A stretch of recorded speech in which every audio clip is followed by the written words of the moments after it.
we're back at Ali Pali, having had a few years break. So here we are with our new book, and we're quite surprised that we were able to get it out in time. And it seems to be going down quite well, which is good.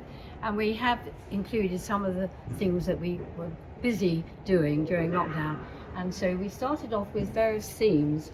And this one over here, we tried to get our readers to take on a bit more of a theme, rather than doing, let's do a bird this week and a flower next week, to really start looking at various things. And we found these wonderful boats, old boats, really deteriorating, weren't they? Fantastic decay. It was just a wonderful opportunity. We were teaching a class and we just popped along to a little beach in Harwich where there were all these discarded boats, and nobody would have thought, looking at them, that they had much information, but when you got close, fantastic details. And we got our whole class over there and they all got excited. In fact, people on the beach said, "What actually are you looking at?" And we said, "Did you really look close? Do you see some fabulous things?" It was really flaky surfaces, glinting surfaces. This one here was all based on all the fiberglass looping off, and yet there was some lovely sort of colour here that I really enjoyed. So we were just playing around with these surfaces. I really got so excited about the peeling paint, the different layers. And then I rediscovered how much I love painted Bondaweb, and also over different surfaces, because you get such an exciting starting point. It really sets you going. Also multi-layers, but quite simple stitching.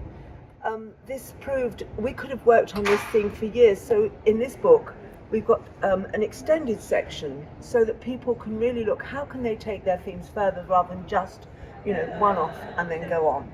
But also as part of this book, we decided that in lockdown we were lucky that we were not too affected by illness or anything. We were very protected and we got a lot of work done, and we understand many people didn't, why it meant so much to us to keep stitching. So Jan carried on. Well, luckily, previous years we went to the super Greek island, and I've always drawn, not necessarily thinking it's going to be for a body of work, but because I enjoy drawing on holiday. So these were some of the marshlands in Greece, which sadly, if the climate gets worse and the actual sea rises, they'll all disappear. And so I did some of these pieces here, and we're sort of reflecting the colours and the movement and the rhythms that are really fascinating. People were obviously concerned about the dreadful things were happening, but if you look up at the sky, the moon is there, the sun comes up, the moon comes up, those cycles of life carry on and always have done. So I then became fascinated in some of the culture behind the moons.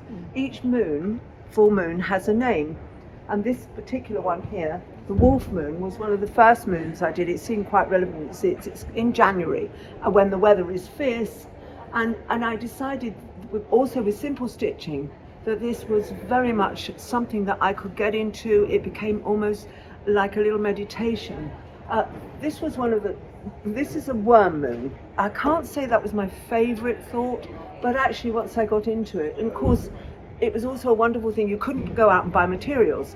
So here, this is using recycled, really some old silk viscose blouses that I bought in Marks and Spencer. Been in my wardrobe for a long time, so I use discharge paste, because we also found sometimes there was a special thread and you just couldn't get it anymore, and you were hanging on to that last piece of thread to finish a piece of work. So lockdown forced us into some different ways of working and conserving our threads.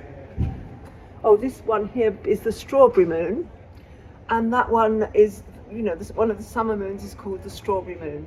And I thought perhaps I'd run out of ideas, but the more I did, the more ideas I have, and certainly in the book there are more for you to see.